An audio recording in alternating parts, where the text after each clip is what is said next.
Hi, everyone. Emile Flowers here with the Divorce Allies. And today I'm here with Melissa Gragg. And we're diving into something that every person is going through a divorce needs to understand, and that's leverage. So, not the manipulative kind, real smart and strategic leverage that helps you move the needle on your divorce, making better decisions and protecting your future. So, because let's be honest, too many clients are getting stuck in that drama, the triggers, the tiny battles, and not really making any progress towards the actual goal, getting divorced and rebuilding a secure life. So, today we're going to talk to Melissa about some questions and answers on how to use leverage. And I really think you ought to get out your notebook and pen for this one, because these answers are going to be super good. And we're going to actually create like a little guide for you to go along with this. So, hi, Melissa. Thank you. Hi. This is awesome. I love talking about leverage and timing and all these fun things. I love it too. And I just know that we are going to get some super good nuggets today. So, okay, tell me, what does leverage mean? What does it really mean in the context of divorce, emotionally, legally, financially? Tell me what leverage means. Well, leverage, I think in a lot of situations is, you have a position. You either have like there's marital waste or there's a separate asset or, they've been spending money on, a relationship outside of the marriage. And so you have a position that you're taking either in mediation or litigation, but you also need to find something of proof. Right? Because a lot of times, if you want to get a toxic spouse to the table to start negotiating, you can't just say, here's all of our stuff, and here's what I want, and here's what you don't get, right? Because you spent $200,000 on, an outside relationship, because you did A, B, and C. Those things aren't necessarily going to matter. Like if you just come to me and you say, oh, well, I think you absconded with $200,000. The mediator, the other side, the attorney for your spouse is going to say, okay, but how? How did you get to that number? Where did you get to that number? What evidence do you have to provide for it? And so a lot of times leverage is those like everybody wants to think that it's a big complete package. Like, okay, I need all of the documentations from our entire 20 years of marriage and all of the reasons why they, took this money. Not really. Leverage is there was a $50,000 pop over here. There's a $20,000 pop over here, and the total is 200. I now have kind of created a compelling or a reasonable position. And quite frankly, no one's going to care exactly how I got to the 200 at the mediation level, at the negotiation level. They're going to want to know that I have these couple big items that are indicating that there was an issue. And then we're shoring it up by saying, yes, and here's the actual, like, look at this actual sheet of paper. Like, this is the one page where you see the transaction in the bank statement. So leverage is really like an I gotcha, right? Like, this is how I'm presenting it. Most people keep that until the end. And we're saying bring that towards the forefront and use it in the mediation, use it in your negotiations as leverage to get them to come to the table or to give you more of the assets than you would have otherwise because they've depleted some of the assets. So that's kind of a long answer to leverage, but that is, you're trying to find those golden nuggets that kind of convince everybody of your big position, but you don't have to prove out every single last detail. Well, it's kind of funny that you say it was a long drawn out answer, but it actually answered 3 questions in one. So I was going to ask you what some of the common misconceptions were, and you already answered it. And I was going to ask you to use it in an example, and you did. So really, you did all the things that I was going to ask you to do anyway. And so thank you for that. Well, and leverage can also be, there is an email, there was a text thread, If there is some sort of toxic behavior that you're trying to prove with a custody issue, then when you start to talk and it's a he said, she said story, right? Then everybody's like, well, they have a story and they have a story. Each person has a story. Whereas leverage is, do I have something tangible that somebody could look at? And then it supports my story. It's not just a story anymore. It's a story that has a little bit more depth to it. And also, we talk about this a lot in the Divorce Allies, it's creating contrast. So if they just come with all of these big, stories about you of how crazy you are and how, you're the lunatic and you're the abusive person, you are not showing up in that same manner. You're saying, yes, this is what I think happened, but here, go ahead and look at this document. Look at this email that they sent to me. Look at this text message that came forward. And you're allowing the documents to speak for themselves. So the difference with leverage and a story is the documents are the leverage. The story is just the outline. That's the presentation of your position. But the leverage is going to be on the actual tangible evidence that if somebody looked at it, it would tell the story for you or support your position or story in that matter. Yes. Because every time I get on the phone with somebody, it's like, you're going to think I'm crazy. And I'm like, well, I might not, just because of, what I hear every day. But if you could support that, then we got something here, right? Yeah. And even starting it with, you're going to think I'm crazy. You got to get out of that mental mindset because that's somebody told you that.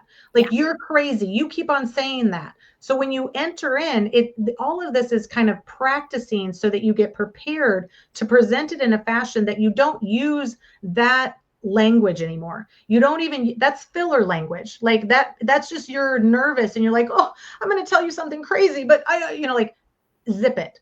Just say, listen, let me tell you what happened in this situation. And it is a little unbelievable, but here's the proof of how this happened. That is leverage. Absolutely. Well, let's talk about using experts strategically. Sure. Who should a client speak to? What should they speak to them about? When? Can you walk us through like a roadmap? Can you also talk about maybe wasting time or money over involving certain experts with the story and the drama and the this and the that, please? So a lot of time, and we did this very recently. We had a client that came through the Divorce Allies and needed, thought they had a business valuation issue. And I was like, okay, well, let's just do a call and, a 90-minute call. So you pay somebody a small amount to have like a meeting, a tangible meeting, right? And this could be a lot of different experts, but you have a tangible, not an intro meeting. You can have that intro meeting to see if they're the right fit. But after that, just be like, hey, do you have like a smaller price point meeting that I can have? Like, we offer 90 minutes and you can pay for just that 90 minutes. Now, what you're hoping is that somebody looks at the big picture and says, here's what the issues are. So they came and said, oh, I think we have a valuation issue. And I'm like, well, you might have a valuation issue that's about $100,000, and give or take. And I don't know if that's big money for you, but it is money. And, to pay me to do something for 5, 10, 15,000 or any expert, and you get 100,000 is a good cost benefit analysis. Now, fortunately, she was also able to give me kind of more information, and I was able to look at her property statement. And I was like, hold on, why are these trust assets marital? Like, they're clearly separate. Like, the whole point of a trust is to protect it in these divorce matters. And that amount was over $3 million. Wow. So they called for this $100,000 issue. And I was like, well, I don't know if you have an issue. A lot of times you don't know what you don't know. And so when you're going to an expert and you're just like, well, I just want you to look at this little baby area because I don't want to spend a lot, right?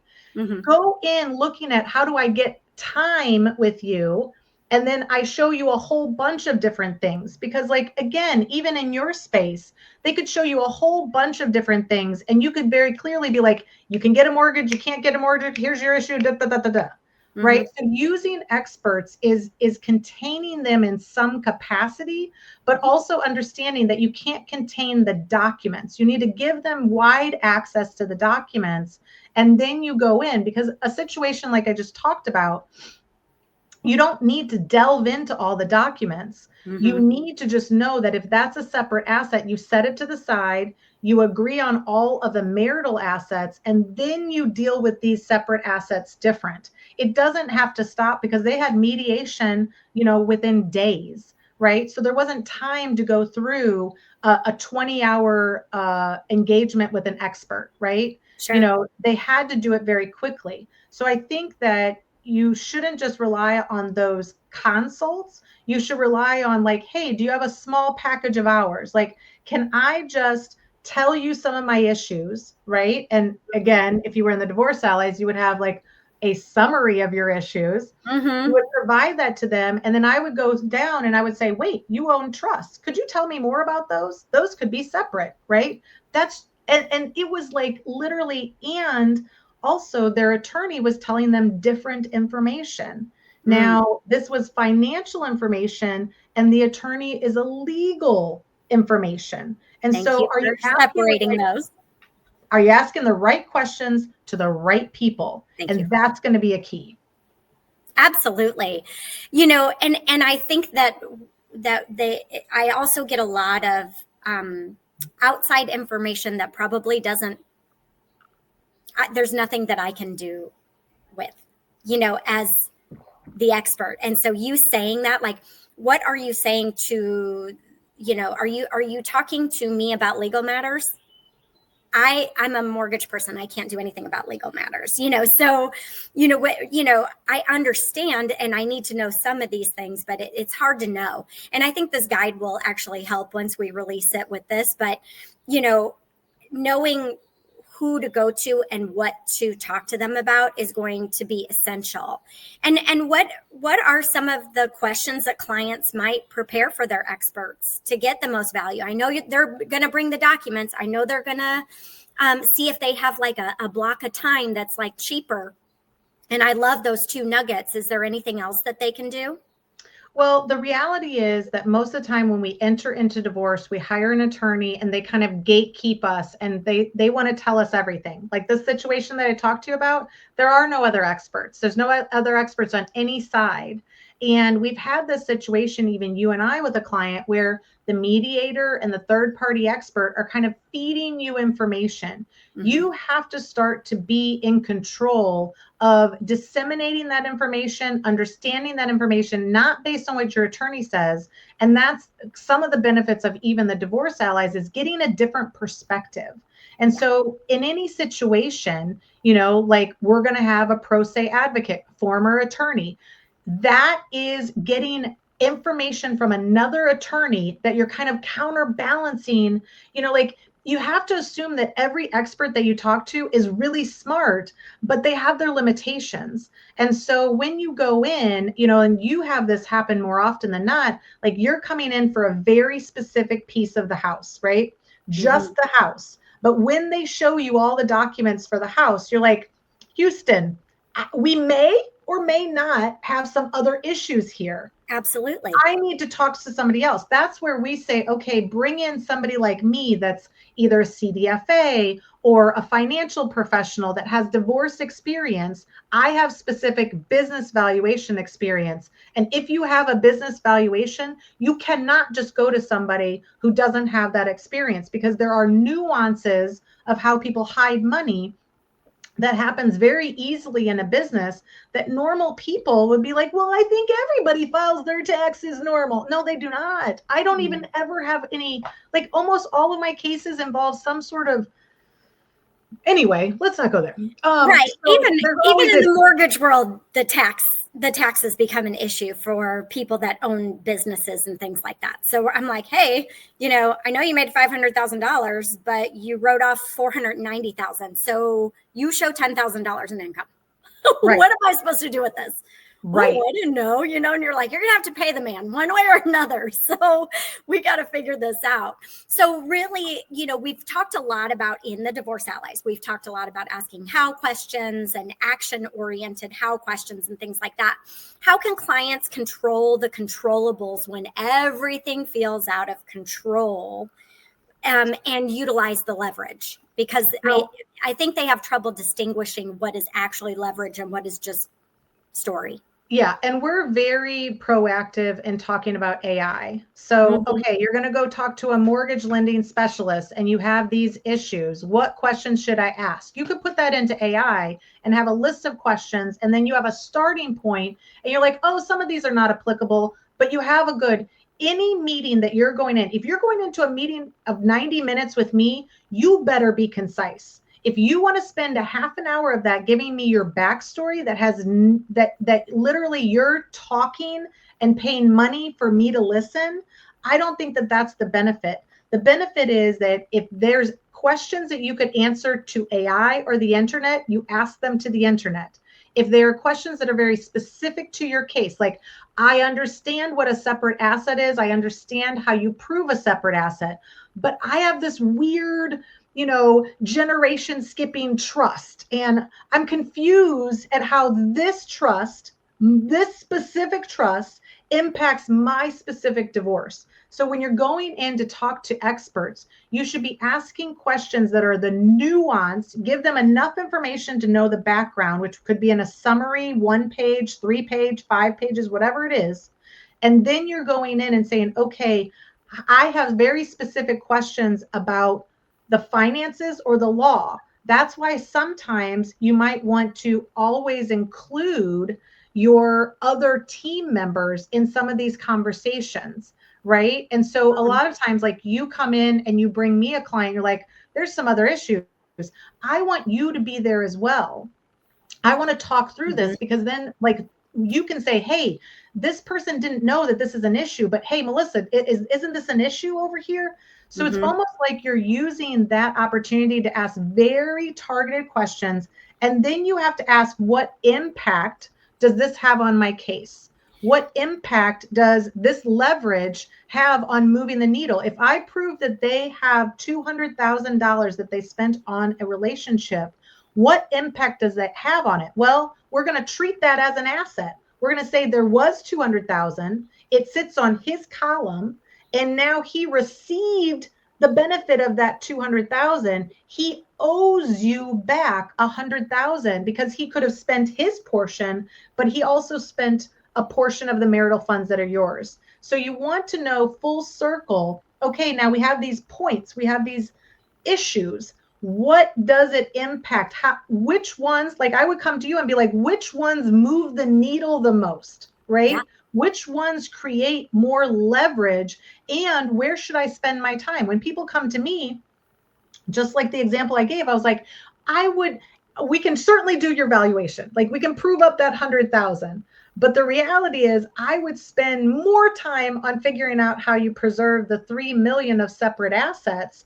Even if you have to give up some, it's going to have a better cost benefit. Like that to me moves the needle. So you're really asking the expert to hone you in on the areas that are actually going to be important. It's not going to be important to prove out every single $20 expense on eating out or doing these types of things are going to Yeah. move the needle. Like I want big ticket items. I want you to show 2 areas where there was movement of big money. And then I'm going to assume, well, probably all the little stuff is too, right? Mhm.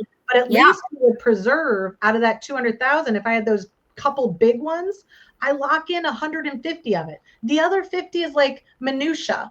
right?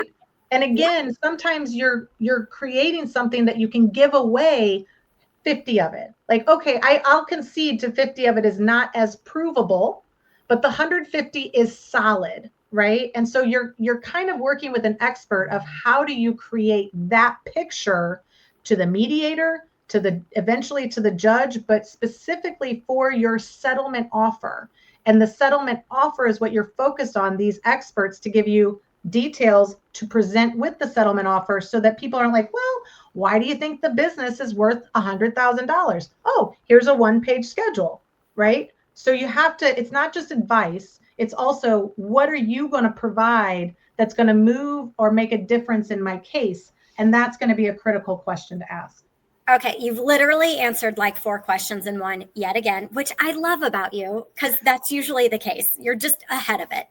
So, we talked about what clients can do themselves without an attorney to build leverage, getting organized, get your binder together with all your proof, use AI and the internet to answer the questions that anybody can answer. So you're not bogging the expert down and eating up your retainer fees. What kind of tools can you use? Well, the Divorce Allies has tons of tools. You have a property statement. I have a divorce mortgage planning report and summary. Kristen has a parenting plan, very detailed parenting plan, things like that, questionnaires and stuff. Victoria has tools, all kinds of tools ready for you. How can you stay focused? You ask yourself, will this impact the end? Will this make the needle move forward? And the cost of drama, it just eats up time, money, and your position. So we just need to make sure that we're asking ourselves, where's the impact? So final thought. Yeah. What's the one thing that I can do today to gain leverage or move toward a fair settlement? To gain leverage today or move towards a fair settlement, I think that one of the things in the Divorce Allies that is beneficial is you have perspective from a lot of different people who have been in the divorce arena. For the most part, you cannot rely on one person to have all the knowledge and or have the best knowledge, okay? Because there are a lot of people out there that I'm like, I don't know if they're giving the best knowledge, but it is helpful. And so a lot of times just to get a different perspective, like you have an attorney, but you can hear what another attorney says. You have a financial expert, but you want to hear what somebody else would say. You have to get perspective. You can't just be in this like one lane of getting, your information from one source. And because if they mess up and you go through mediation, you may not have any recourse to fix it if you relied upon one expert to do it. So the leverage that you're going to gain is by talking to very niche people and then pulling them maybe even together. And that's what we do in the Divorce Allies is we pull them together and say, hey, you can't just look at the house outside of the full financial picture. You can't look at the separate asset outside of the full financial picture. You can't even look at a custody arrangement outside of a parenting plan. Like you have to kind of start to see the basics. And are there 100 different parenting plans out there? Sure. But start somewhere and start with the end in mind. So where do I want to end up? What would be my ideal situation? And then how can I get there? And where are the unknowns? So I'm unknown about the house or I'm unknown about the trust. Get somebody involved and say, okay, what do I need to know about this that would move the needle in my case? And then what would I do to have to engage you to do some of that if I believe that that is true, right? If I believe that that's going to be beneficial, and how beneficial is it? Like I wouldn't ask somebody to pay for a business valuation. I would tell them to pay the same money to try to get those other assets off the table. And in the process, we also value the business, right? Because it's super easy or something like that. So it's really trying to get them to be the expert and give you some ideas within that short time frame of what to do. But don't ask your friends and family for advice. Don't ask your CPA or your financial planner. These are very divorce specific situations. And quite frankly, the reason why we, I think, have a little bit more head on us about this is because we see more issues, like we see more situations. There's times when I see more cases in a month than some people see in a year. So you want to start working with people that are really focused on this as their main business. A lot of CPAs, a lot of financial planners do a lot of different things, right? Yeah, and they just know a little bit about divorce. Mortgage lending, you know a little bit about divorce. You need somebody that is very focused on that and get that advice from them. but pressure test everybody's advice. Come into the Divorce Allies and say, okay, well, what do you guys think about my situation? And then go back and say to your person, hey, did you think about this? And they'll be like, whoa, that's a great idea. Great, let's follow down. So you can lead them into ideas or spaces. But if somebody's like, didn't come up with that idea, they may not just know how to operate in that space. Okay, perfect. Perfect. Thank you so much. You have just blown it out of the water. I can't wait to finish up this little guide now that I've spoken to you and get this out for everybody to really dive into and utilize. What's the guide going to be that you're going to provide?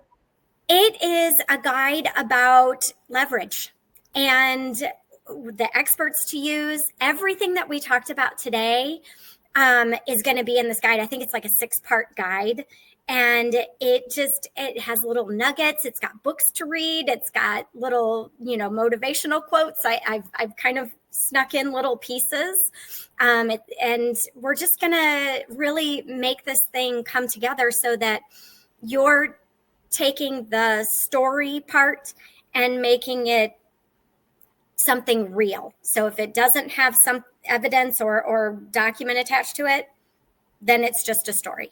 So we're going to end there. And it's more action items, because I think what we see is a lot of people have a lot of lip service. They have a lot of advice, but you need action items that you can do in order to control the things that you have control over, which you can control your position in a divorce, you can control the evidence, and you can control the big picture.